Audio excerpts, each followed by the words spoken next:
Hey there, my friend. It's Alex, your unfiltered storyteller, where emotions are real and every story touches the soul. Before we begin, I invite you to like, comment, share this video with someone special, and subscribe to the channel so you don't miss any stories that could change the way you see life. Stay until the end because this story will surprise you. Thank you for watching this video, and a heartfelt thanks to the channel members who are appearing on screen.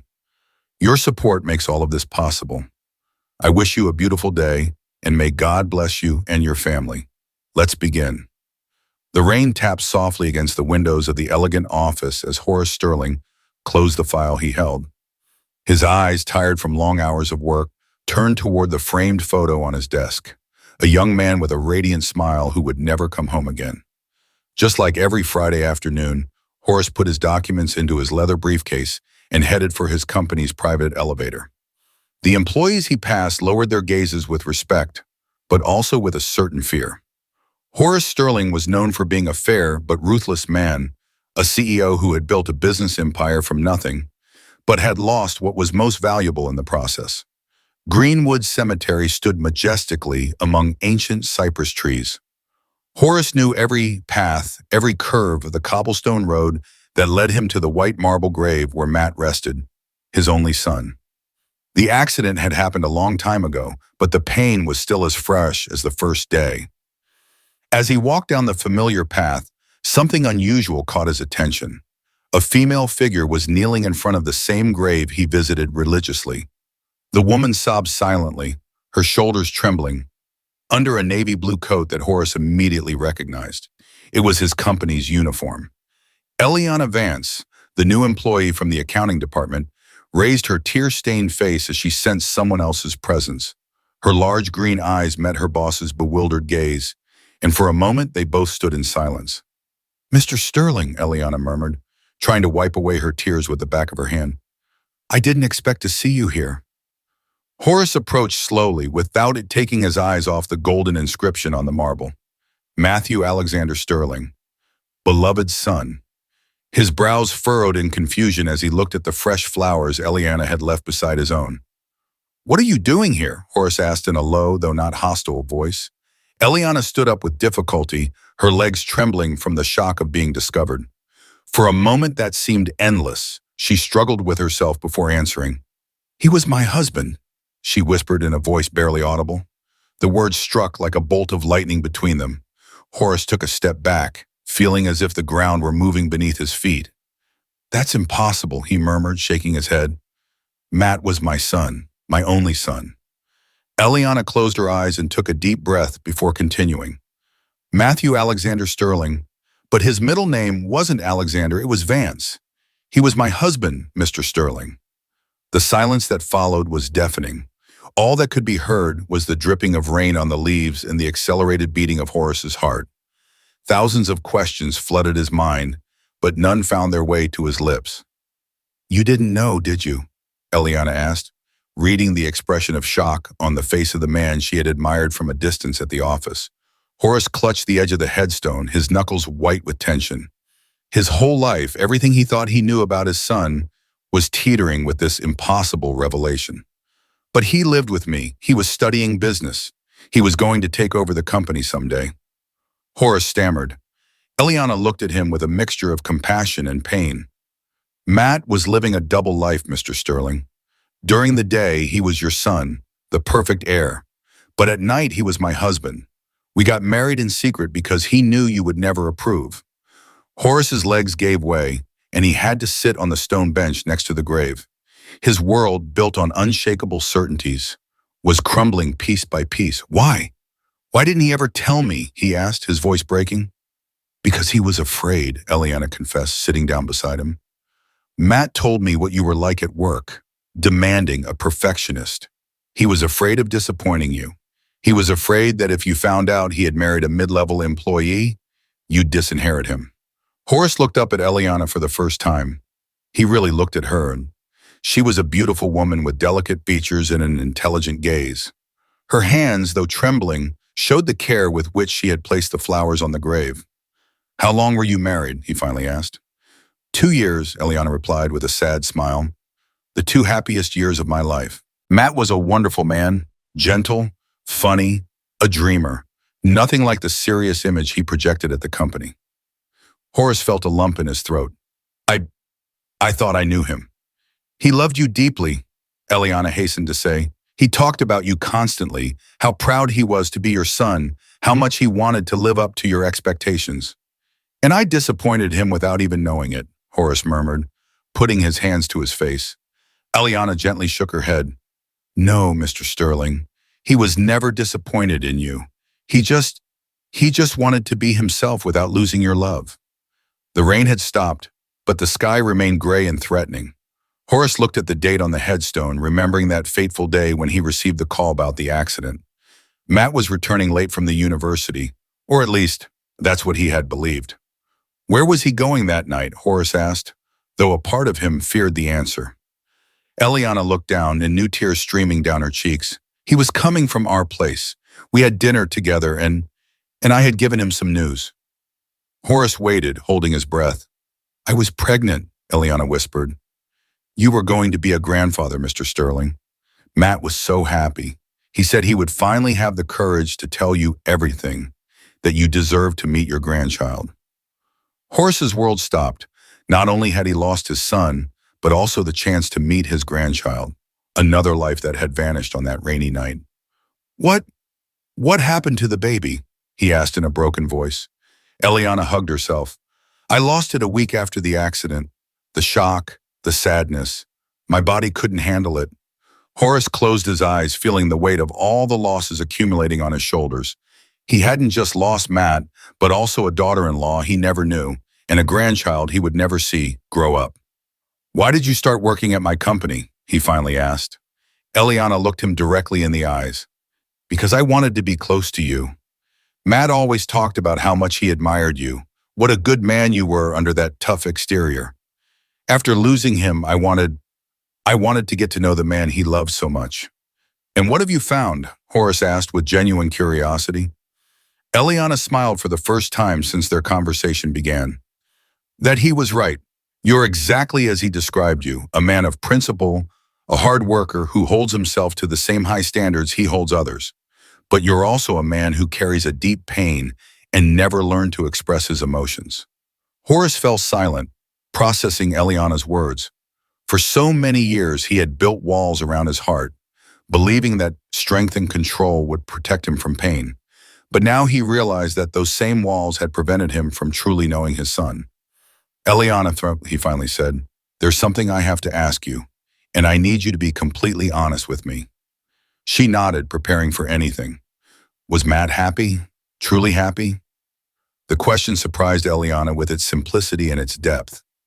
She reflected for a moment before answering. Yes, she said with conviction. He was happy. He lived divided between two worlds, but he was happy in both. He loved me, and he loved you. His only regret was not being able to unite those two worlds. Horace nodded slowly, feeling for the first time in a long time a small sense of peace. At least Matt had known love, true happiness, before he left. Would you let me? Horace began with hesitation. Would you let me know more about the life you shared with my son? Eliana looked at him with surprise and then with a warmth that lit up her green eyes. I'd love that, she replied. Matt would have wanted us to know each other. As they got up from the bench, Horace looked at his son's grave one more time, but this time with different eyes. He no longer saw only the loss of his dreams and expectations, but the celebration of a life that had been full and loved. Eliana, he said as they walked toward the cemetery exit, I'd like for us to have dinner together tomorrow.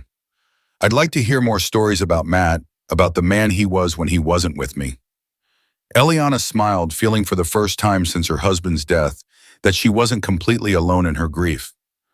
I'd like that very much, Mr. Sterling. Call me Horace, he said softly. I think we're past the point of formalities. As they left the cemetery under a sky that was beginning to clear, neither of them knew that this conversation was only the beginning of a series of revelations that would change their lives forever. Because the truth about Matt was even more complex than either of them imagined, and the secrets they were about to uncover would unite them in ways they never would have believed possible. The story of Horace and Eliana was just beginning, and with it, the possibility of healing wounds that seemed impossible to close. Horace Sterling's elegant house had never hosted a dinner so charged with emotion. Eliana observed the paintings that adorned the dining room walls, photographs of Matt at different stages of his life, from a child to the young man she had loved. However, she noticed something peculiar in all those images. Matt always appeared serious, formal, as if he were posing to meet an expectation rather than expressing his true personality. "It's strange," Eliana murmured, stopping in front of a photo of Matt at his college graduation. "At our house, we had completely different photographs." Horace, who was pouring wine into two crystal glasses, approached, intrigued. "Different? In what way?" Eliana smiled nostalgically. "Matt was very different when he was with me. He smiled more, made funny faces. He was spontaneous, as if he took off a mask when he got home." "Do you have those photographs?" Horace asked with a curiosity that surprised him.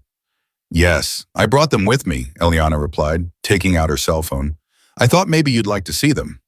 As Eliana searched for the images on her device, Horace couldn't help but reflect on how little he truly knew his son. He had been so focused on molding him according to his expectations that he had never taken the time to discover who Matt really was. "Here it is," Eliana said, showing him the first photograph.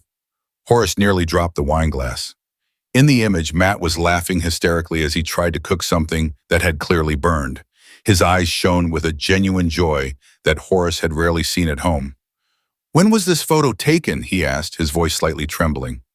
"The day we had been married for 1 year," Eliana replied tenderly. "He had tried to prepare a surprise dinner for me, but he was a terrible cook. We ended up eating pizza and laughing until our stomachs hurt." Horace continued to look at the photograph, memorizing every detail of his son's happy expression.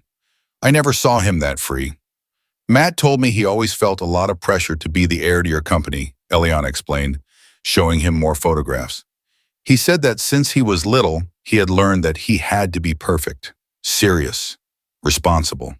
But in reality, he was a dreamer." "A dreamer?" Horace repeated, surprised. Eliana nodded, moving to another image where Matt appeared painting on a makeshift easel in their modest apartment. "He loved art. He painted beautiful landscapes, wrote poetry, dreamed of traveling the world and capturing unique moments on his canvases." Horace felt as if he were meeting a stranger who shared his son's face. "He never mentioned anything about painting or poetry."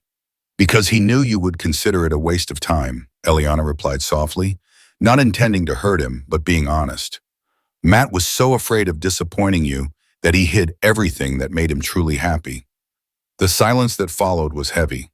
Horace walked to the window overlooking the garden where the city lights were beginning to turn on. "I was a bad father," he finally murmured.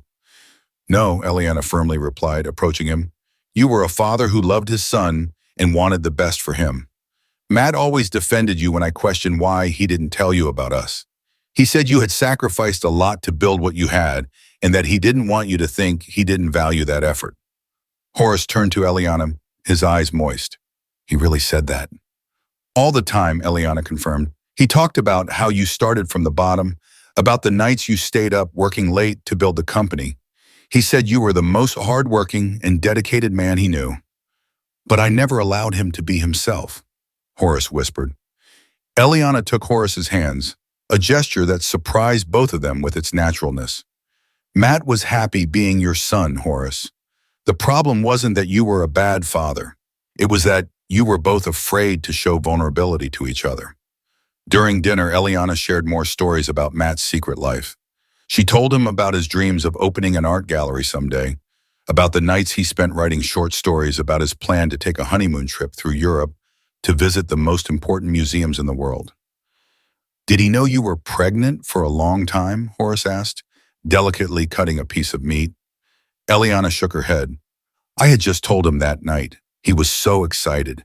He started making plans immediately. He said our son would have the freedom to be whoever he wanted to be, that we wouldn't repeat the mistakes of the past." The words hit Horace like a punch to the stomach. Mistakes of the past? Eliana realized she had said too much. "I shouldn't have mentioned that." "Please," Horace insisted. "I need to know." Eliana sighed deeply. "Matt told me that he felt like he was living the life you had designed for him. not the one he would have chosen. He didn't blame you for it, but he promised that our son would have options. Horace put down his cutlery and leaned back in his chair, overwhelmed by the revelations. I destroyed his happiness without realizing it. No, Eliana protested again. Matt was happy. He had found a way to be both things, the son you needed and the man he wanted to be. The problem was that he died before he could unite those two parts of his life.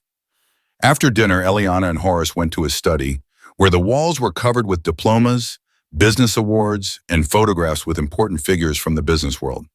Eliana noticed that there wasn't a single personal image, nothing that showed the man behind the successful businessman. Can I ask you something personal? Eliana said as she looked at a photograph where Horace appeared receiving an award for Businessman of the Year. Of course, are you happy? The question caught Horace completely off guard. He was silent for a long time, pondering a response he had never seriously considered. I don't know, he finally admitted. It's been so long since I asked myself that question that I don't even remember what it means to be happy. Eliana approached him, studying his face with the same intensity she had observed Matt's photographs. Matt always said that you had sacrificed your own happiness to ensure his, that you had given up a personal life to focus on building a future for both of you. Maybe, Horace murmured. After Matt's mother died, my whole world became centered on him and the company. There was no room for anything else. What was she like? Eliana asked with genuine curiosity. Horace's face softened as he remembered. Isabel was like a constant spring, cheerful, spontaneous, full of life. She taught me to laugh, to not take everything so seriously. When she died in childbirth, I felt as if all the light had disappeared from the world. Eliana understood many things then. That's why you became so protective of Matt. You were afraid of losing him too. And in the end, I lost him anyway, Horace sighed. But even worse, I never really had him. I built a relationship based on expectations and obligations, not on mutual understanding and unconditional love.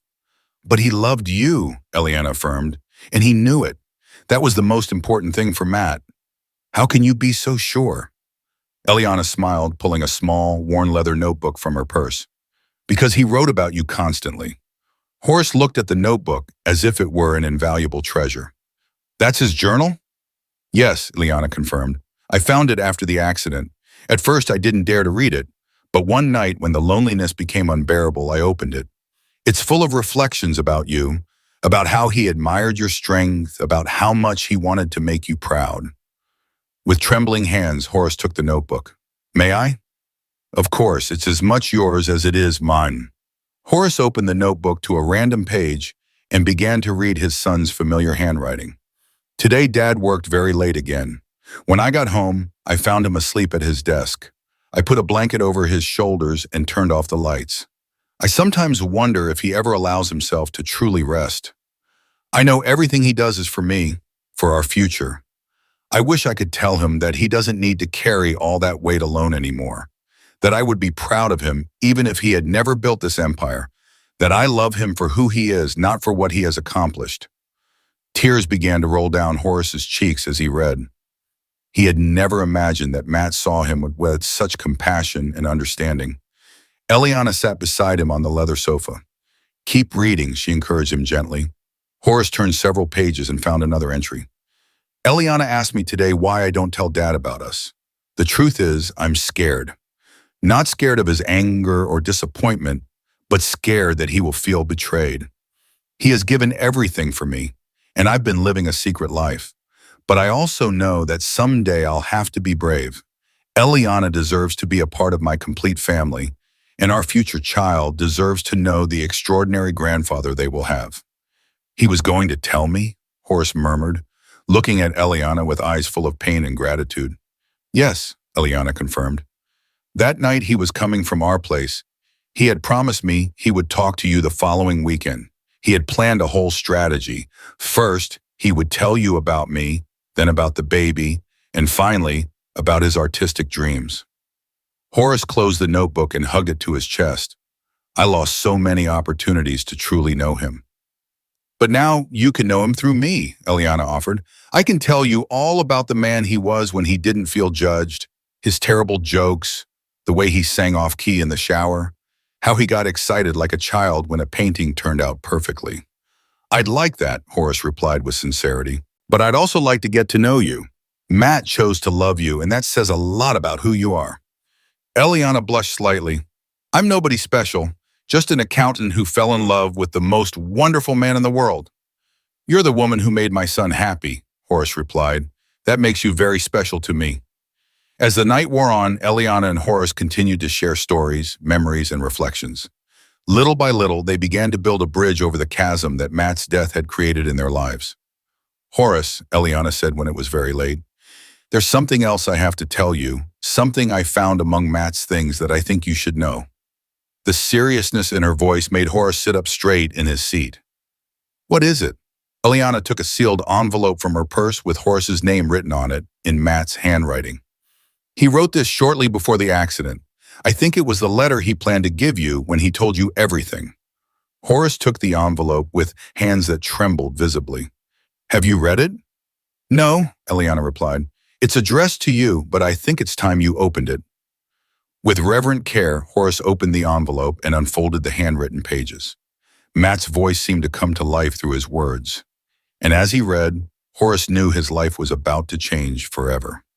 The letter contained secrets that not even Eliana knew, revelations that would explain not only Matt's double life, but also some mysteries that had surrounded the Sterling family for years. And at the end of those pages was a request that would change both of their destinies forever.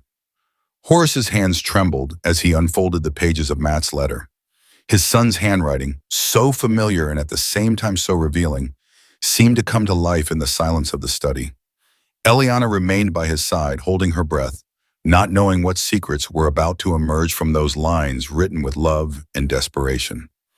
Dear Dad, if you're reading this letter, it means I've finally found the courage to tell you the truth, or that something has happened to me and Eliana has decided to give it to you.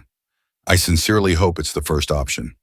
First, I must ask for your forgiveness, not for falling in love, not for getting married, but for being a coward, for living in the shadows when I should have trusted in your unconditional love. Because despite everything, I always knew you loved me, even when you didn't know how to show it. Eliana is my wife. She's the most extraordinary woman I've ever met, and she makes me the best version of myself. She's intelligent, kind, and she has a laugh that can light up the darkest days. I know you'll love her when you truly get to know her because she loves me in the same unconditional way you've always loved me. But there's something else, Dad, something I've recently discovered that explains many things about our family. Horace paused, his heart beating fast. Eliana watched him with concern, noticing how the color had drained from his face. Are you okay? Eliana asked softly. Yes, I just need a moment, Horace murmured, though he continued to read with desperate eagerness. A few months ago, while organizing some documents for my college project on business history, I found something in the attic, an old box with Mom's papers that you had never mentioned. At first, I thought they were just personal memories, but then I found something that changed my perspective on everything. Dad, Mom didn't die in childbirth as you always told me. I found her actual death certificate. She died when I was 3 years old in a car accident. All these years, you've been protecting me from a truth you thought was too painful for me.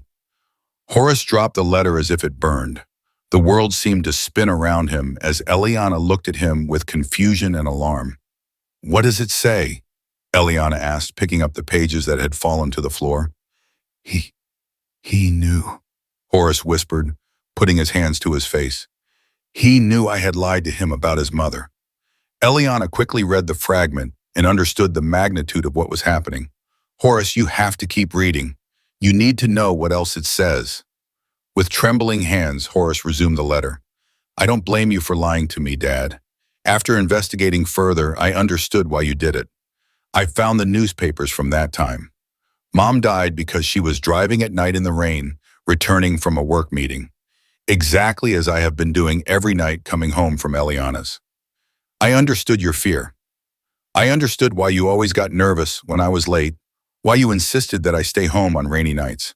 It wasn't about control. It was about the terror of losing me as you lost Mom.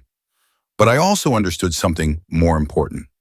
You protected me from the pain of knowing that Mom had died in an accident that could have been avoided. You gave me a version of her death that, although false, allowed me to grow up without blaming anyone, without carrying the rage of an absurd loss. That helped me understand the kind of father you truly are. Someone who would rather carry the weight of a lie than see his son suffer. Tears streamed freely down Horace's face. Eliana had moved closer, reading over his shoulder, her own emotion evident in her expression. He understood, Eliana murmured. He understood why you had protected him. Horace nodded, unable to speak, and continued reading. Dad, there's more.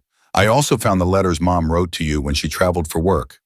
You saved them all. In one of them, dated a week before the accident, she wrote something that broke my heart and filled me with hope at the same time. She was worried about you. She said you worked too much, that you had become too serious after she started traveling more for her job. She wrote, My dear Horace, when I get back, I want us to remember how to laugh together. I want our son to see that you can be successful and happy at the same time. I don't want him to grow up thinking that love and work are separate things. Do you know what that means to me, Dad? It means that Mom wanted exactly what I have been looking for, a way to integrate love and duty, passion and responsibility. She would have approved of my marriage to Eliana. She would have understood my artistic dreams. And most importantly, she would have wanted you to be happy too, not just successful. Horace had to stop again, overwhelmed by the emotions. Eliana offered him a tissue, her own eyes moist as she understood the depth of the pain Horace had carried alone for so many years. Matt was wiser than any of us imagined, Eliana murmured. Yes, Horace managed to say, much wiser than his father. Dad, I want to ask you something. When you read this letter, I hope Eliana is with you. She's going to need a family, and you're going to need someone to help you remember how to be happy again. I'm not asking you to see her as a replacement for Mom, nor for me to be replaced in your heart. I'm just asking you to give her the opportunity to be a part of your life, as she would have been if I had had the courage to introduce her to you sooner. Eliana is strong, but she's also vulnerable. She has lost as much as you have. Her husband, her unborn child, the family she was building. You two understand each other in ways that maybe no one else can.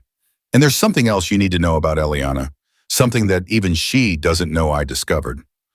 Horace and Eliana looked at each other, both intrigued by what would come next. Dad, do you remember Isabel Vance, Mom's best friend? That woman who used to visit us when I was very young, who brought flowers and played with me in the garden? The one who disappeared from our lives after Mom's funeral because you said it was too painful to maintain that friendship? Eliana is her daughter. Eliana Vance is the daughter of Mom's best friend. It's not a coincidence that she ended up working at your company or that I fell in love with her. It's as if destiny conspired to reunite our families again. When I realized the connection, I did a little more research. Isabel Vance died when Eliana was 16, a fast and aggressive cancer that didn't give her time to say a proper goodbye. Eliana was left alone in the world, exactly as I would have been if something had happened to you. Don't you see the symmetry, Dad? Don't you see how life is giving us a second chance to be a family? Eliana had gone completely pale. She jumped to her feet, her mind processing the information. That's impossible, she murmured. My mother, she never mentioned. I never... Horace looked at her with new eyes, and suddenly everything made sense. Eliana's green eyes, the shape of her hands, the way she tilted her head when she was thinking. It all vaguely reminded him of Isabel. Your mother, Horace said slowly. She was tall, with reddish-brown hair and a small scar on her chin. Eliana put her hands to her mouth. Yes, Isabel, Horace whispered. My God, you're Isabel's daughter. Tears welled up in Eliana's eyes. Mom used to talk about her best friend Isabel, but she never mentioned her married name. She just said she had lost contact after she died in childbirth. Because I asked her not to come back, Horace confessed with pain. After my wife's funeral, I couldn't bear to see anyone who reminded me of her.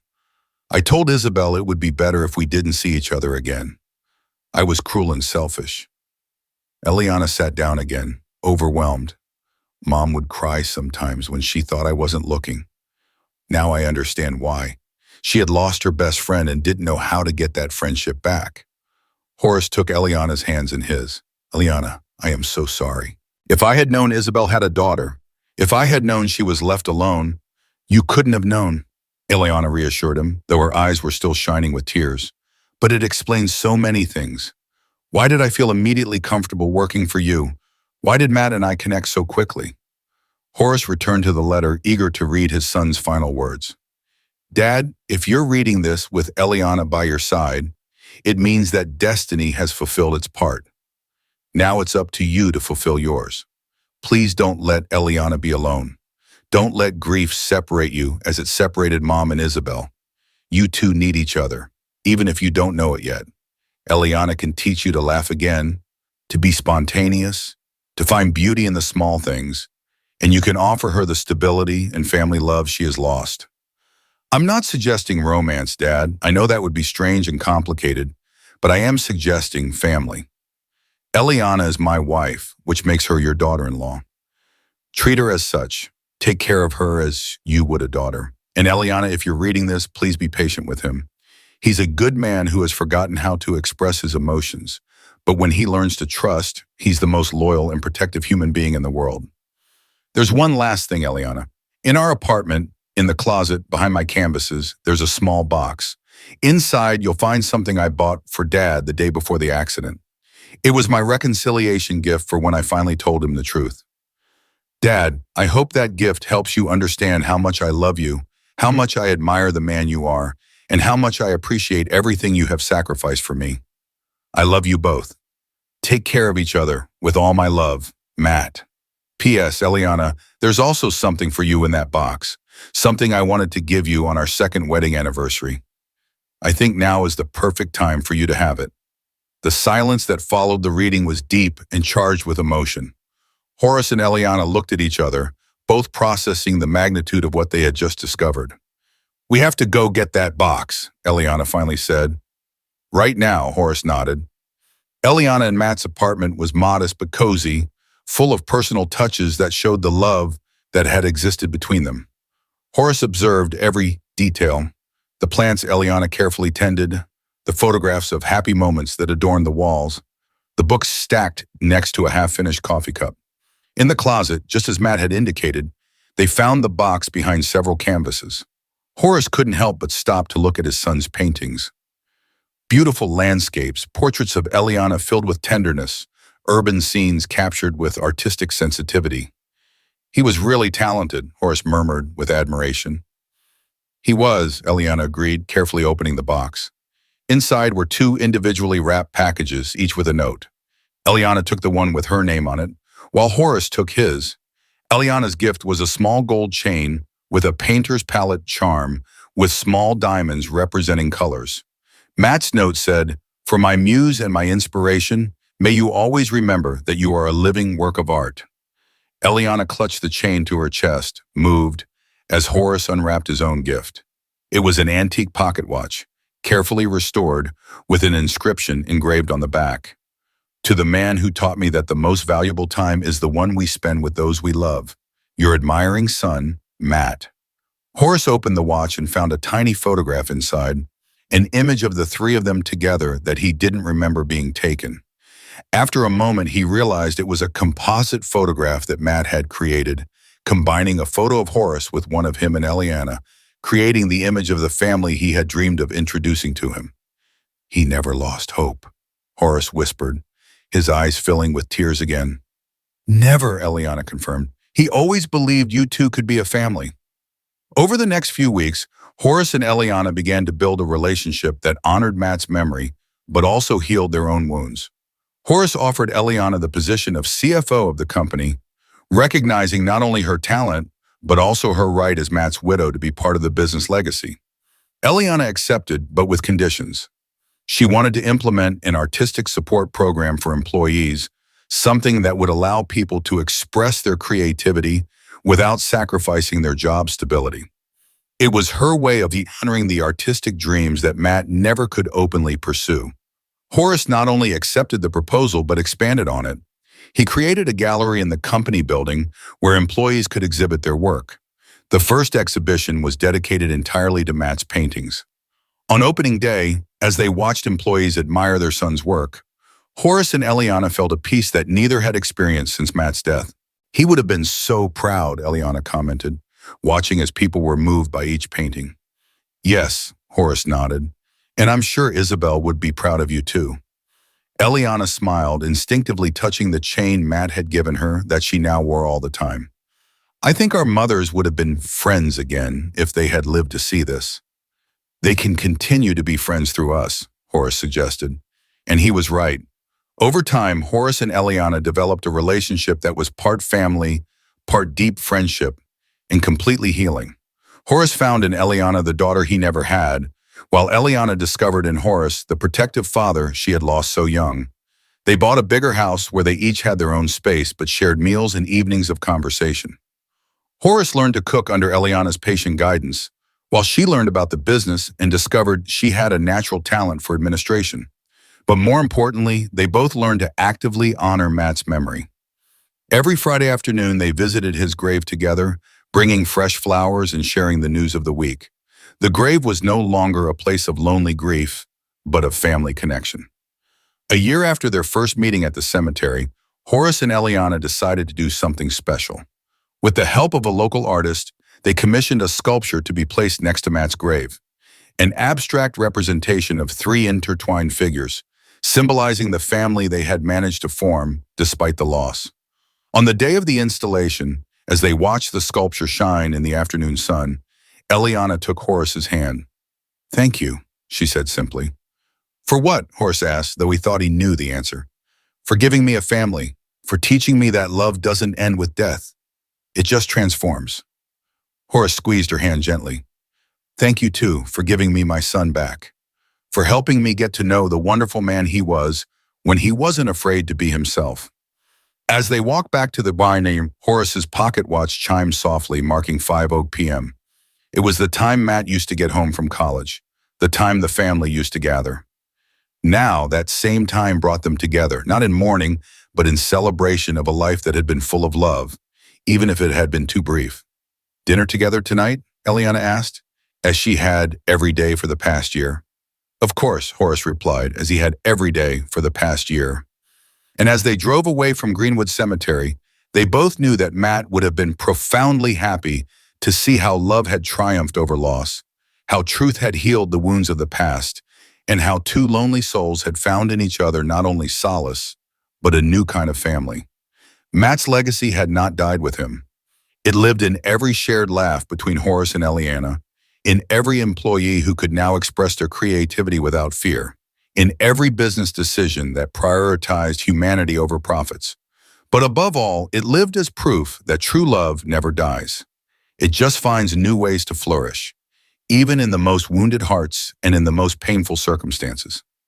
That night, as they had dinner together at the table they had shared for a year, Horace and Eliana toasted to Matt, to Isabel, and to the second chances that life sometimes grants to those who have the courage to embrace the truth, no matter how painful. And somewhere in that mysterious space where love transcends death, Matt was smiling, knowing that his greatest dream had come true. His father had learned to be happy again, and his wife had found the family she deserved. The story had begun with a shared grave and two broken hearts. It ended with a reconstructed family and two healed souls, forever united by the love of a young man who had the wisdom to understand that true love never demands that we choose between happiness and duty, but teaches us to find ways to honor both. And so, in the sacred silence of their shared home, Horace and Eliana continued to build the legacy of love that Matt had dreamed of. A family where truth was more important than appearances, where happiness was as valued as success, and where every day was a new opportunity to honor the memory of those we love, not with tears of sorrow, but with lives lived fully in their honor. I hope you liked the story. I have some news today. If you like my narrations, I'm sure you'll also love my new prayer channel, Prayers with Alex. Come with me to praise God with prayers full of faith every morning and every night. The link is right here in the card and also in the pinned comment. I'll be waiting for you there with all my heart. I would also love to know what you thought of this story. Tell me in the comments. And now another exciting video is appearing on screen that will surely surprise you. Tap to continue to be moved by stories that touch the soul. I'll see you there. Yeah. Hey there. I hope you're enjoying this video. I'm a little curious and would love to know where you're watching this video from and what time it is where you are right now. Thanks for watching this story. If you've enjoyed this emotional journey, remember to subscribe to Crossroads of Fate and hit that notification bell so you don't miss any of our next videos. We'll be waiting for you.